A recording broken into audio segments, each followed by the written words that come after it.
Hello friends, आपका एक बार फिर से स्वागत है मेरे यूट्यूब चैनल में जिसका नाम है नॉलेज बाय निवेदिता सिंह। और मैं ही हूँ निवेदिता सिंह। तो आप मेरे चैनल पर आपका स्वागत है। फ्रेंड्स, आज हम लोग बहुत ही इंपॉर्टेंट टॉपिक पढ़ने जा रहे हैं हिस्ट्री का। एंशिएंट हिस्ट्री का जो टॉपिक है सिंधु सभ्यता या हड़प्पा सभ्यता, ये बहुत इंपॉर्टेंट टॉपिक है और prelims as well as mains दोनों एग्जाम्स दोनों के लिए ये इंपॉर्टेंट है, जिसके बारे में हम आज चर्चा करेंगे। तो आइए हम देखते हैं बिना टाइम बर्बाद किए हुए आगे की बातें। देखिए, आज हम क्या क्या पढ़ेंगे हम जानने एक बार। पहले तो हम लोग हड़प्पा सभ्यता की खोज किसने की, कब हुई, उसका उत्खनन या खुदाई का कार्य जो पुरातात्विक खुदाई है वो किसने आरंभ की, कैसे आरंभ हुई और उसका नामकरण या उसका नाम कैसे रखा गया, इसके बारे में चर्चा करेंगे। फिर उसका समय काल है, जो उसका टाइम पीरियड क्या है, कब हड़प्पा सभ्यता विकसित हुई भारत में, तो ये हम जानेंगे। और उसके बाद फिर हम पढ़ेंगे इसका भौगोलिक विस्तार कहाँ से कहाँ तक है, भौगोलिक विस्तार के बारे में। और उसके बाद हड़प्पा सभ्यता में निवास करने वाले लोग कौन थे या हड़प्पा सभ्यता की स्थापना किन लोगों ने की थी, इस बारे में हम जानेंगे। फ्रेंड्स, हड़प्पा सभ्यता से रिलेटेड कम से कम आपके 3 लेक्चर बनेंगे, क्योंकि अगर एक लेक्चर में पूरा कंप्लीट किया जाएगा तो वो थोड़ा बोरिंग हो जाएगा। इसलिए इसके 3 पार्ट में डिवाइड किया गया है। इसका अगला पार्ट आप डिस्क्रिप्शन में लिंक है उससे जाके भी देख सकते हैं और ऊपर आई बटन में भी क्लिक करके देख सकते हैं। तो आपको अगले पार्ट्स के सारे डिस्क्रिप्शन में लिंक मिल जाएंगे। चलिए, विदाउट एनी टाइम वेस्टिंग हम लोग स्टार्ट करते हैं खोज के बारे में। सबसे पहले हड़प्पा सभ्यता की खोज या सिंधु सभ्यता की खोज के बारे में अगर हम बात करें तो सबसे पहले ये हम देखते हैं कि कब इसकी खोज हुई। एक अंग्रेज अधिकारी थे चार्ल्स मैसन, 1826। देखिए, 1826 में चार्ल्स मैसन ने क्या किया, सबसे पहले क्या हुआ, हड़प्पा के टीले के बारे में इन्होंने जानकारी दी। लेकिन उस समय क्या हुआ, कुछ ज्यादा ध्यान नहीं दिया गया। उसके बाद 1853 में, देखिए ये बहुत इंपॉर्टेंट डेटा है, 1853 में अलेक्जेंडर कनिंघम, जिन्होंने भारतीय पुरातत्व विभाग की स्थापना भी की थी, और अलेक्जेंडर कनिंघम को ही भारतीय पुरातत्व विभाग जो है उसका प्रथम महानिदेशक बनाया गया। इन्होंने क्या किया, इन्हें एक मोहर मिली जिस पर एक मोहर है ना, चौकोर आकार की, एक ऐसे चौकोर आकार की एक मोहर थी जिसपे क्या था, एक वृषभ मुद्रा बनी हुई थी। वृषभ मुद्रा मतलब एक बैल का चित्र था और उसके ऊपर 3 और कुछ संकेत थे। तो उन्होंने इस मोहर को देखा, लेकिन इस मोहर के महत्व को ज्यादा समझा नहीं और उस समय भी इन्होंने क्या किया, इसको छोड़ दिया। सोचा कि ठीक है, एक प्रकार की मोहर ही है, कोई ज्यादा बात इसमें आगे नहीं बढ़ी। उसके बाद ये आता है जो टर्निंग पॉइंट हमारा 1921 में, 1921 में जो टाइम है ये आता है जो टर्निंग पॉइंट। यहाँ से हड़प्पा सभ्यता को पहचान मिलना शुरू हुई जब जॉन मार्शल, जो कि 1921 के समय में भारतीय पुरातत्व विभाग के क्या थे, निदेशक थे, इनके नेतृत्व में दयाराम साहनी का नाम आपने सुना होगा, जिन्होंने हड़प्पा के टीले की खुदाई की। तब से ये हड़प्पा सभ्यता का टर्निंग पॉइंट साबित हुआ। और सेम टू सेम उसी समय 1 साल के बाद 1921 में आप देख रहे हैं कि दयाराम साहनी ने खुदाई की है। कहाँ की, हड़प्पा की खुदाई की। और उसके बाद क्या है, हड़प्पा की। और 1922 में राखाल दास बनर्जी का नाम आप लोग जानते हैं, उन्होंने क्या किया, ठीक 1 साल के बाद मोहनजोदड़ो के टीले की खुदाई की। तो अब यहाँ से खुदाई का कार्य आरंभ हुआ और इसका महत्व समझा जाने लगा। एक अनुमान लगाया गया कि जमीन के नीचे कुछ ऐसे अवशेष प्राप्त हो रहे हैं, ऐसी बिल्डिंग्स मिल रही हैं जो अभी जो सभ्यता चल रही है लगभग उसके बराबर ही विकसित थी। ऐसे ही नगर मिले, ऐसे ही भवनों के अवशेष प्राप्त हुए हैं।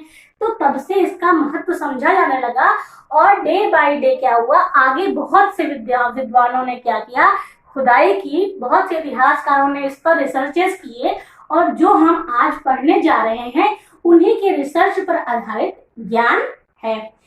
1926 में एमएस वत्स ने खुदाई शुरू की हड़प्पा की, और इन्होंने 1934 तक हड़प्पा की खुदाई की। फिर उसके बाद 1934 में जॉन मार्शल जी, जो पुरातत्व विभाग के महानिदेशक थे, इन्होंने क्या किया, मोहनजोदड़ो की खुदाई का कार्यभार अपने ऊपर ले लिया। और 1946 में 1947 में भारत आजाद हुआ, और उसके बाद भारत का विभाजन भी हो गया। पाकिस्तान और भारत अलग अलग हो गए। लेकिन 1946 में मार्टिमर व्हीलर ने भी क्या किया, खुदाई का कार्य किया।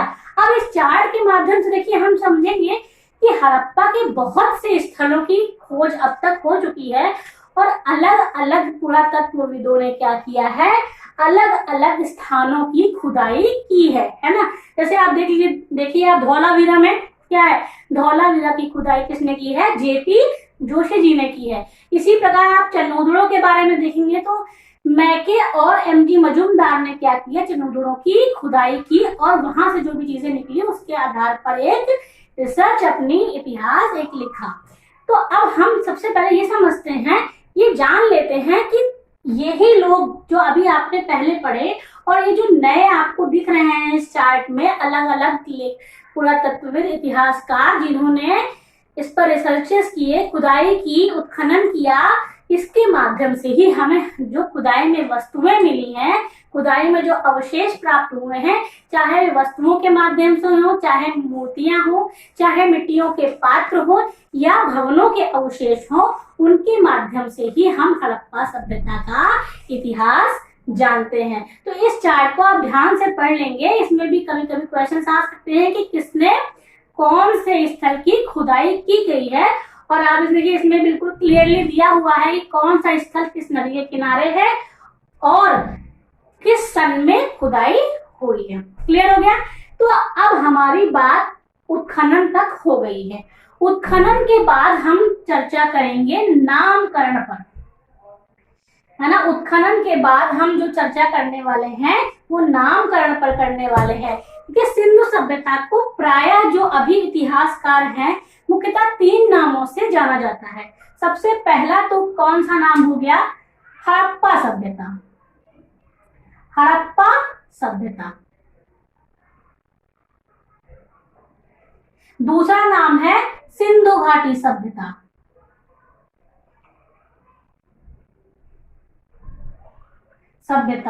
और तीसरा नाम है कांस्ययुगीन सभ्यता। कांस्ययुगीन सभ्यता। अब इन तीनों के नामकरण, जो तीनों नाम है, इनके पीछे एक छोटी सी कहानी है जो हम जान लेते हैं। देखिए हड़प्पा सभ्यता नाम जो है वो क्यों रखा गया। हड़प्पा सभ्यता नाम इसलिए रखा गया है क्योंकि सिंधु सभ्यता के जो स्थल हैं उनमें सबसे पहले हड़प्पा की ही खोज की गई। ठीक है। हड़प्पा कहाँ पर स्थित है, अभी अगर आप देखेंगे तो ये पाकिस्तान में स्थित है, रावी नदी के किनारे ये स्थित है। शाहीवाल जिला है पाकिस्तान का वहां, और तत्कालीन मोंटगोमरी जिला था, मोंटगोमरी जिला, जिसे अब शाहीवाल जिला कहते हैं, रावी नदी के किनारे है। तो चूंकि हड़प्पा स्थल की खोज और हड़प्पा स्थल की खुदाई सबसे पहले हुई है, इसीलिए क्या होता है, इसका नाम हड़प्पा सभ्यता रख दिया गया। अब दूसरा नाम आता है सिंधु घाटी सभ्यता। देखिए सिंधु घाटी सभ्यता, ये हड़प्पा सभ्यता तो जो है ये मुख्यतः पश्चिमोत्तर भारत, जब तक भारत का विभाजन नहीं हुआ था तो पश्चिमोत्तर भारत, जब आप भारत का मैप देखेंगे, देखिए ये मैप में आप देख सकते हैं कि पश्चिमोत्तर भारत में क्या है, पाकिस्तान का एरिया और प्लस भारत का एरिया, जिसमें गुजरात, राजस्थान, जम्मू कश्मीर, महाराष्ट्र आपको दिखाई दे रहा है इस मैप में। तो इस मैप में पश्चिमोत्तर भारत में सिंधु सभ्यता का प्रसार था, लेकिन जो इसके मुख्य स्थल प्रारंभिक अवस्था में जो प्राप्त हुए हैं वे सिंधु घाटी नदी या सिंधु की जो 5 सहायक नदियां हैं और मेन सिंधु नदी है उसके किनारे किनारे ही प्राप्त हुए। इसलिए विद्वानों ने इसका नाम सिंधु घाटी सभ्यता रख दिया है। लेकिन अब आजकल क्या है, वर्तमान में इस पर थोड़ा सा डिस्प्यूट भी हो गया है, क्योंकि जैसे जैसे नए स्थल मिलते गए तो धीरे धीरे देखा गया कि बहुत से स्थल सरस्वती नदी, जो कि अब विलुप्त हो चुकी है राजस्थान में, सरस्वती नदी का नाम आप सभी जानते हैं। तो सरस्वती नदी की घाटी में भी परिपक्व अवस्था एवं पूर्व हड़प्पा अवस्था के बहुत से स्थल प्राप्त हुए हैं। इसलिए कुछ लोग इसे सरस्वती नदी की घाटी में उत्पन्न कौन सभ्यता भी मानते हैं। ठीक है, तो सिंधु सभ्यता के बारे में बात हो गई। अब कांस्य युगीन सभ्यता के बारे में बताएं हम। तो कांस्य युगीन सभ्यता में इसलिए इसे कहा गया है क्योंकि हड़प्पा के अतिरिक्त, देखिए हड़प्पा से तो कांस्य की एक नर्तकी की मूर्ति ही मिली है जो कि कांस्य की बनी हुई है, कांसे की बनी हुई है। इसके अतिरिक्त अन्य कई स्थानों से ऐसी कुछ वस्तुएं प्राप्त हुई हैं जो कांसे की बनी हुई हैं। तो इतिहासकारों ने यह अनुमान लगाया कि उस समय जो धातु प्रचलित थी, जिस धातु का उपयोग तत्कालीन निवासी या हड़प्पा सभ्यता के निवासी करते थे, वो कांसा थी। इसी आधार पर इसका नाम कांस्य युगीन सभ्यता रख दिया गया है। ठीक है, तो अब आप समझ गए कि खोज कब हुई, उत्खनन कैसे हुआ और नामकरण किस आधार पर हुआ है। तो इस बारे में हमने चर्चा कर ली है। अब आप किसी भी बुक से पढ़ेंगे तो आपको क्लियरली समझ में आ जाएगा। और सबसे पहले चूंकि मोहनजोदड़ो और हड़प्पा की खुदाई और खोज हुई, किसकी, हड़प्पा और मोहनजोदड़ो की खोज हुई, इसीलिए पिग्गट महोदय जो हैं उन्होंने क्या कहा, हड़प्पा और मोहनजोदड़ो को एक विस्तृत साम्राज्य की जुड़वा राजधानियां कहा है। किसने, पिग्गट महोदय ने हड़प्पा और मोहनजोदड़ो को एक विस्तृत साम्राज्य की जुड़वा राजधानियां कहा है।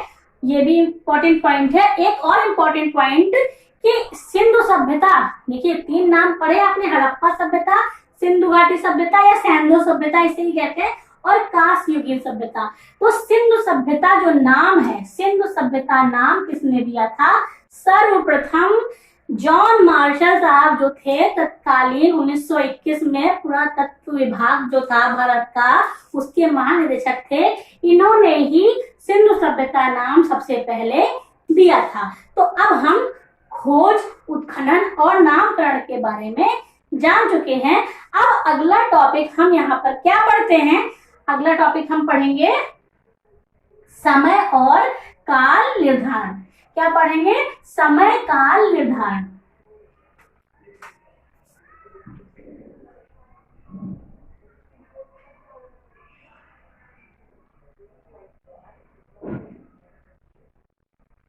समय और काल की अगर बात करें, देखिए समय काल जो है हड़प्पा सभ्यता का समय और जो है बहुत ही विवादाग्रस्त विषय है। विवादाग्रस्त का विषय का मतलब कि बहुत से इतिहासकार जो है डिफरेंट टाइप पीरियड बताते हैं, जो चार्ट में मेंशन है आप देख लीजिए। लेकिन अगर सबसे पहले इसका टाइम बताने का प्रयास जो किसने किया अगर जानेंगे तो जॉन मार्शल साहब जो है, जॉन मार्शल साहब ने क्या किया, इसका समय काल अनुमान लगाने का प्रयास किया। जब देखिए जो चीज भूमि के अंदर से मिली है, हमारे सामने नहीं है, तो उसके समय काल का हम सिर्फ अनुमान लगा सकते हैं। तो अलग अलग विद्वान अपने हिसाब से अलग अलग इसकी डेट बता रहे हैं। लेकिन सबसे पहला प्रयास, सबसे प्रथम प्रयास जो है जॉन मार्शल ने किया और 1931 ईस्वी में, है ना, इन्होंने सबसे पहली बार बताया कि हड़प्पा सभ्यता का समय जो है वो 3250 ईसा पूर्व से लेकर कब तक, 2750 ईसा पूर्व तक है। सबसे पहले जॉन मार्शल ने बताया, कब से, 3250 ईसा पूर्व से लेकर 2750 ईसा पूर्व तक। लेकिन उसके बाद जब नवीन पद्धतियां, वैज्ञानिक पद्धतियां आ गई, विकसित पद्धतियां आ गई हैं, तो उसके बाद क्या है, रेडियो कार्बन 14 जो विधि है, वैज्ञानिक विधि है, रेडियो कार्बन 14 विधि द्वारा जब इसके अवशेषों को या इसके नर कंकालों का जो पता लगाया गया कार्बन 14 विधि द्वारा वैज्ञानिक पद्धति से, तो इसका जो है काल अलग पता चला और जो इस समय सबसे ज्यादा मान्य भी है। तो सभी जो पुरातत्वविद हैं या इतिहासकार हैं उनमें सबसे ज्यादा मान्य जो समय था वो 2300 ईसा पूर्व से लेकर के 1750 ईसा पूर्व। देखिए ये जो है C14 या कार्बन 14 विधि द्वारा डिक्लेयर डेट है। आपको अनेक पुस्तकों में अलग अलग जगह देखिए, कुछ में क्या है 2350 लिखा है, कहीं में 1700 लिखा हुआ है, तो अलग अलग बुक्स में मिल जाएगा। आपको थोड़ा बहुत डाइवर्जन मिलेगा, 50 साल ऊपर नीचे हो सकता है, लेकिन मेन जो टाइम पीरियड है वो यही है, कार्बन 14 विधि से 2350 से लेकर के 2300 ईसा पूर्व से लेकर के 1750 ईसा पूर्व। इसके अतिरिक्त आप देख रहे हैं चार्ट में कि बहुत से अन्य पुरातत्वविदों ने अपने अपने हिसाब से भी इसकी डेट्स बताई हैं, जैसे कि अर्नेस्ट हो गए, मैके, है ना, माधव स्वरूप वत्स, मार्टिवर व्हीलर, इन्होंने क्या किया, अलग अलग हिसाब से अपनी अपनी डेट्स बताई, लेकिन सर्वमान्य डेट यही है 2350 ईसा पूर्व से 1750 ईसा पूर्व। और ये किस हिसाब से निर्धारित की गई, C14 कार्बन 14 डेटिंग जो विधि है उस हिसाब से। और सबसे पहला प्रयास अगर देखा जाए तो इस दिशा में जॉन मार्शल ने किया, तब इन्होंने 1931 में बताया और कहा कि 3250 से लेकर 2750 ईसा पूर्व तक हड़प्पा सभ्यता का समय और काल था। ठीक, अब थर्ड टॉपिक आता है, कौन सा आता है, देखिए लिखा है उधर, इधर लिखते हैं भौगोलिक विस्तार। ये आज हम जो पढ़ रहे हैं ये सिर्फ जो है एक इंट्रोडक्टरी लेक्चर है, हड़प्पा सभ्यता की कुछ प्रिमिटिव बातें या कुछ मुख्य बातें, प्रारंभिक बातें जानते हैं। अगले लेक्चर में हम हड़प्पा सभ्यता की जो मुख्य विशेषताएं हैं, हड़प्पा सभ्यता मात्र हड़प्पा स्थल के बारे में नहीं कहा जा रहा है, सामूहिक रूप से सभी स्थलों में जो मुख्य और जो कॉमन बातें पाई गई, जिनके हिसाब से इनका इतिहास लिखा गया है, उन विशेषताओं पर हम चर्चा करेंगे। तो देखिए भौगोलिक विस्तार के बारे में अब हम पहले देखिए भौगोलिक विस्तार का मतलब क्या है। भौगोलिक विस्तार का मतलब ये है कि हड़प्पा सभ्यता कौन सी जगह पर पाई गई, है ना, कहाँ कहाँ इसका विस्तार था। तो इस बारे में भौगोलिक विस्तार के बारे में हम चर्चा करने जा रहे हैं। अब देखिए मुख्यतः तो आप मैप के हिसाब देखिए, इस मैप के हिसाब से देखिए, मैप में आपने देखा कि मुख्यतः इसका विस्तार कहाँ है, पश्चिमोत्तर भारत में, पश्चिमोत्तर भारत में।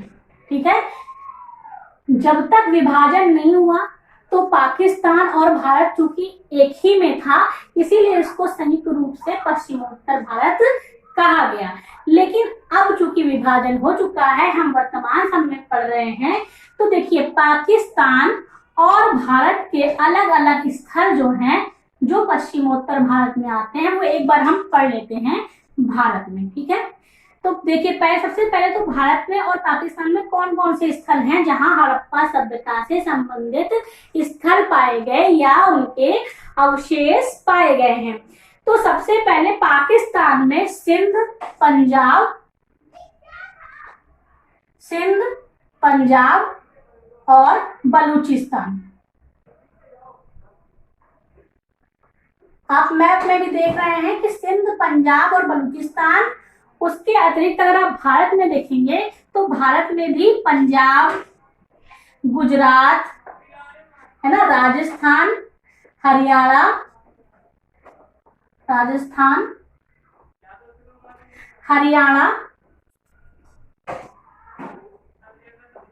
J&K मतलब जम्मू एंड कश्मीर, पश्चिमी उत्तर प्रदेश, देखिए पश्चिमी उत्तर प्रदेश, आलमगीरपुर जो स्थल है वो उत्तर प्रदेश में ही पाया गया, मेरठ में, अभी हम पढ़ेंगे आगे। और उसके अतिरिक्त महाराष्ट्र। तो पाकिस्तान और भारत के ये स्थल जो हैं, इनके अंतर्गत हड़प्पा सभ्यता फैली हुई थी। पाकिस्तान में सिंध, पंजाब, बलूचिस्तान, भारत में पंजाब, गुजरात, राजस्थान, हरियाणा, जम्मू कश्मीर, पश्चिमी उत्तर प्रदेश और महाराष्ट्र, इन स्थलों पर हड़प्पा सभ्यता फैली हुई थी। अब एक बात और थोड़ी सी जानते हैं। देखिए हड़प्पा सभ्यता तो फैली हुई थी, ठीक है, लेकिन इन स्थलों में जो स्थल मिले हुए हैं वो क्या है, कुछ परिपक्व हड़प्पा सभ्यता के हैं, परिपक्व हड़प्पा सभ्यता मतलब मेन स्ट्रीम जो हड़प्पा सभ्यता है वो। कुछ क्या है पूर्व हड़प्पा कालीन। पूर्व हड़प्पा कालीन की मतलब है कि हड़प्पा सभ्यता के एकदम स्टार्टिंग के स्थल हैं, इसमें कुछ कुछ विशेषताएं हड़प्पा सभ्यता से पाई जाती हैं। और कुछ स्थल जो हैं उत्तर हड़प्पा सभ्यता या उन्हें हड़प्पोत्तर सभ्यता भी कहा जाता है। तो ये उत्तर हड़प्पा सभ्यता के स्थल हैं। और इस प्रकार के सभी तरह के 3 जो डिवीजन हैं, प्राक हड़प्पा है ना संस्कृति, परिपक्व हड़प्पा संस्कृति और तीसरा है उत्तर हड़प्पा संस्कृति। इन सभी को अगर हम देखते हैं तो आप देखिए अभी तक भारत के लगभग 3000 स्थलों की प्राप्ति ऐसे हो चुकी है जो कि इन तीनों अवस्थाओं से संबंधित है। और अनेक जो है जैसे बात धीरे धीरे क्या होता है विस्तार शुरुआत में कम था, जैसे सबसे पहले हड़प्पा पता चला, फिर मोहनजोदड़ो पता चला, फिर धीरे धीरे और खुदाई सूतकांगेडोर की खुदाई हुई, चन्नौदड़ो की खुदाई हुई, धीरे धीरे और स्थल प्रकाश में आते गए और धीरे धीरे क्या है हड़प्पा सभ्यता का विस्तार भी क्या है धीरे धीरे बढ़ता गया। सबसे पहले तो यही लग रहा था कि पाकिस्तान में ही है, लेकिन जब और अनेक स्थल पता चलते गए तो इतनी जगह पर हम लोगों को क्या हुआ लगभग 3000 से अधिक स्थल अभी तक प्राप्त हो चुके हैं और धीरे धीरे हड़प्पा सभ्यता का विस्तार बढ़ता गया। अब आप ये मैप में भी देखिए, मैप में मेंशन है। अब एक बात और जानते हैं, विस्तार में सीमाएं जान लेते हैं कि उत्तरी सीमा है ना, उत्तरी सीमा हड़प्पा या सिंधु सभ्यता की उत्तरी सीमा, फिर दक्षिणी सीमा, पूर्वी सीमा और पश्चिमी सीमा। पूर्वी सीमा,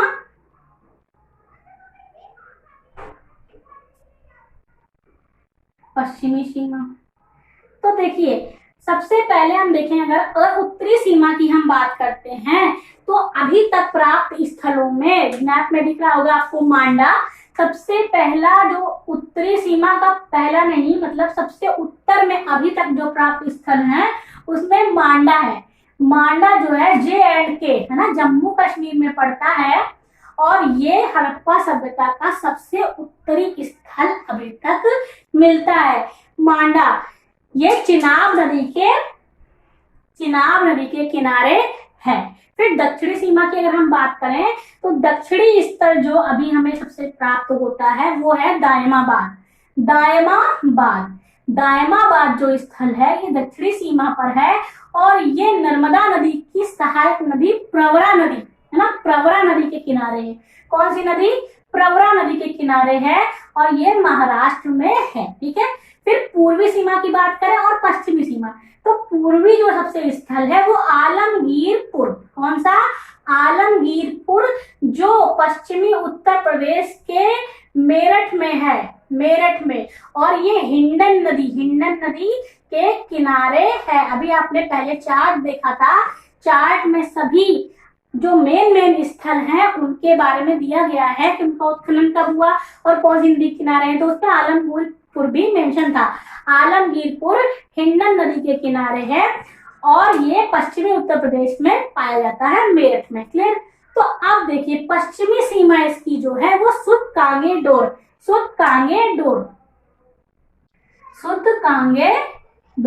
ये इसका सबसे पश्चिमी स्थल है, सूतकांगेडोर। और ये बलूचिस्तान, पाकिस्तान के बलूचिस्तान प्रांत में है और कौन सी नदी के किनारे है? दाश्क नदी। कौन सी नदी? दाश्क नदी के किनारे है। एक बार फिर से देखते हैं। सबसे उत्तरी स्थल मांडा जम्मू कश्मीर में है, ठीक। उसके बाद सबसे दक्षिणी स्थल दायमाबाद जो कि प्रवरा नदी के किनारे महाराष्ट्र में स्थित है। पूर्वी सीमा है आलमगीरपुर हिंडन नदी के किनारे मेरठ में और पश्चिमी स्थल इसका सूतकांगेडोर दाश्क नदी के किनारे है। और इसके आधार पर आप देखिए मैप में जब आप देखेंगे तो इसकी आकृति कुछ ऐसी आएगी, ये ऐसी त्रिभुजाकार, देखिए है ना, ऐसी आएगी। यहाँ पर आलमगीरपुर, जब उस मैप में आप पेंसिल से डॉट करिए तो देखिए यहाँ पर आलमगीरपुर, ये हो गया मांडा, ये सूतकांगेडोर और यहाँ पर दक्षिण में कहीं आपको क्या मिलेगा? दायमाबाद। तो इस वजह से इसकी आकृति क्या है, इसका भौगोलिक विस्तार त्रिभुजाकार बताया गया है। तो हड़प्पा सभ्यता का भौगोलिक विस्तार आपने पढ़ लिया है और हड़प्पा सभ्यता की परिपक्व और प्राक हड़प्पा, परिपक्व हड़प्पा और उत्तर हड़प्पा अवस्थाओं के बारे में भी जान लिया है। देखिए कुछ स्थलों पर क्या हुआ, प्राक हड़प्पा और परिपक्व हड़प्पा के लक्षण पाए गए कि प्राक में भी हुई और धीरे धीरे वही संस्कृति परिपक्व अवस्था में बदली।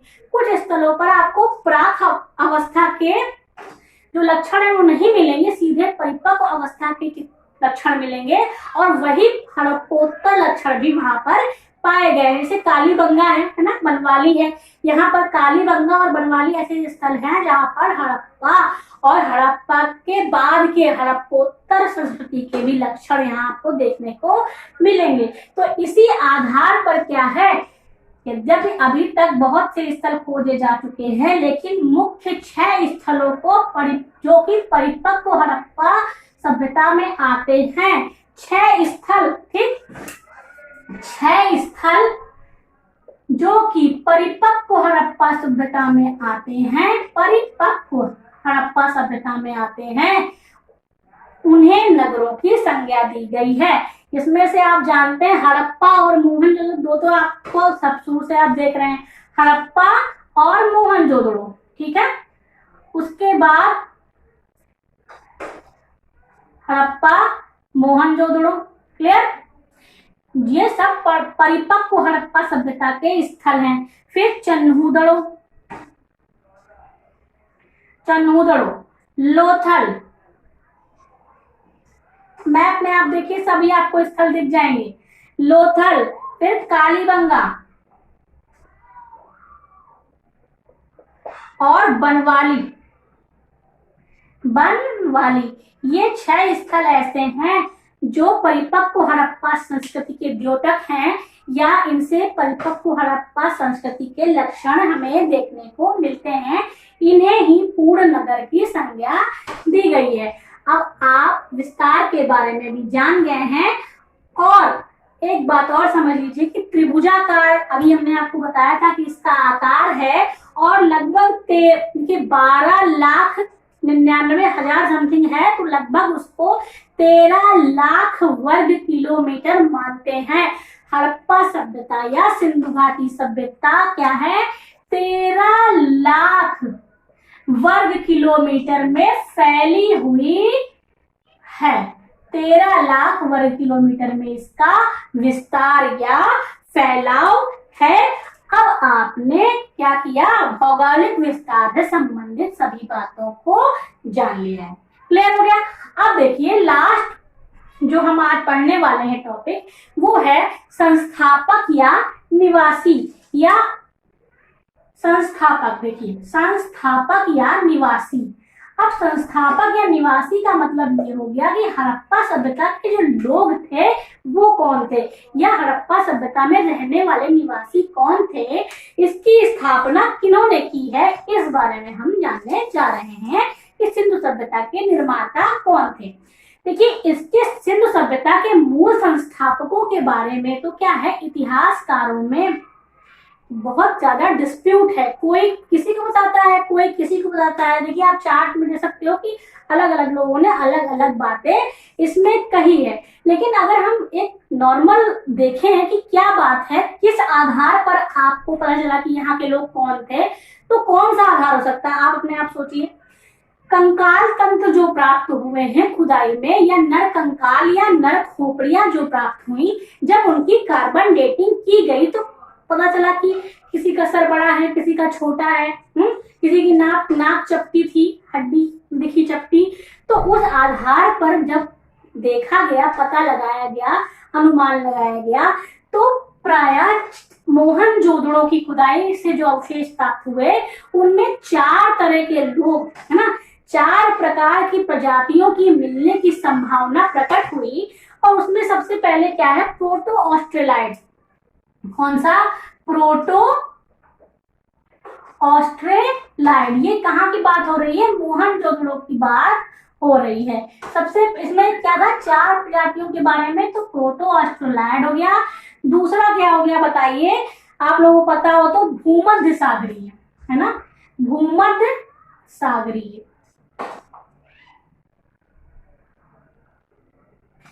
तीसरा हो गया अल्पाइन, अल्पाइन। और चौथे जो है वो कौन से बताया गया, देखिए मंगोलाइड। अब ये जो है, जो आपके कंकाल तंत्र प्राप्त हुए, उनकी खोपड़ियां प्राप्त हुई, उनकी कार्बन डेटिंग की गई और उनको जांचा परखा गया। उस हिसाब से क्रैनियल कैविटी, आप जानते हैं कपाल गुहा छोटी बड़ी होती है ना, अलग अलग तरह के निवासी आज भी आप देखिए तो अलग अलग जगह के निवासी अलग अलग दिखते हैं।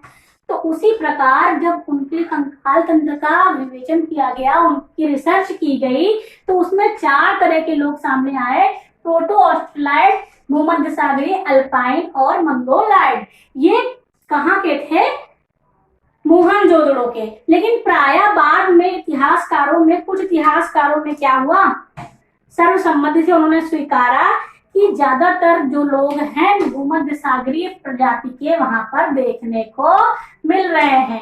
तो मोहनजोदड़ो के में ये स्वीकार किया गया, अधिकतर इतिहासकार ये स्वीकार करते हैं कि मोहनजोदड़ो में भूमध्य सागरीय प्रजाति के लोग निवास करते थे, या भूमध्य सागरीय के लोगों ने ही मोहनजोदड़ो को बसाया। अब एक बात और समझने वाली है, देखिए कंकाल तो कैसे भी मिल सकते हैं। जैसे मान लीजिए एक प्रजाति कहीं रहती है, लेकिन आवागमन भी तो होता है ना, क्षेत्रों का, एक जगह से दूसरी जगह लोग आते जाते हैं, वहां किसी की मृत्यु हो गई है ना, तो कुछ कंकाल ऐसे भी मिल सकते हैं। लोग एक दूसरी जगह से शिफ्ट करते हैं कि हम अब यहाँ रह रहे हैं, किसी कारणवश कहीं शिफ्ट कर गए, किसी और बस्ती से आ गए, या व्यापार के लिए आवागमन हुआ। तो इस प्रकार कई तरह के कंकाल मिले, लेकिन भूमध्य सागरीय को ही मेन माना गया। तो मोहनजोदड़ो की बात तो ये हो गई। अब देखिए कई जगह पर, जैसे चन्नोदड़ो हो गया, कालीबंगा है ना, बहुत से स्थल जो प्राप्त हुए हैं, वहां पे डिफरेंट प्रजाति के लोग इसी प्रकार के मिले हैं। लेकिन अब कई, देखिए अभी चार्ट में आप देख रहे हो ना, कई लोग कई बताते हैं, तो लेकिन द्रविड़ प्रजाति, अंत में क्या हुआ, द्रविड़ प्रजाति के लोग जो हैं, इनके लिए एक सर्वमान्य प्रस्ताव आया, और सभी इतिहासकार तो नहीं, लेकिन बहुत से इतिहासकारों ने ये मान लिया कि सिंधु सभ्यता की खोज क्या की है, द्रविड़ प्रजाति के लोगों ने की है, या सिंधु सभ्यता के लोग जो थे, जो उनके संस्थापक थे, वे कौन थे, वे द्रविड़ थे। क्लियर हो गया। चार्ट में आप देखिए, तो अब आप देखेंगे कि बहुत सारे लोग बहुत जो बता रहे हैं, कोई तो इन्हें बताता है कि द्रविड़ हैं, कुछ लोग इन्हें बताते हैं कि सुमेरियन हैं, क्या सुमेरिया सभ्यता से आए हैं, कुछ लोग इन्हें वृत्त बताते हैं, कुछ लोग आर्य बताते हैं, कुछ लोग नाग बताते हैं। तो अलग अलग लोग, इतिहासकार इन्हें अलग अलग बताते हैं, लेकिन एक सर्वमान्य मत जो है, अधिकांश विद्वानों ने जो माना है वो यही है कि सिंधु सभ्यता के जो संस्थापक थे वे कौन थे, द्रविड़ थे। क्लियर हो गया। तो आज की बात हमारी यहीं पर समाप्त होती है। अब अगले लेक्चर में हम क्या करेंगे, सिंधु सभ्यता से रिलेटेड जो मुख्य विशेषताएं हैं, जैसे नगर नियोजन कैसा था, है ना, उनका समाज कैसा था, सामाजिक ढांचा कैसा था, व्यापार उद्योग धंधे कैसे थे, इस बारे में हम आगे चर्चा करेंगे। और आज बस इतना ही। Thank you.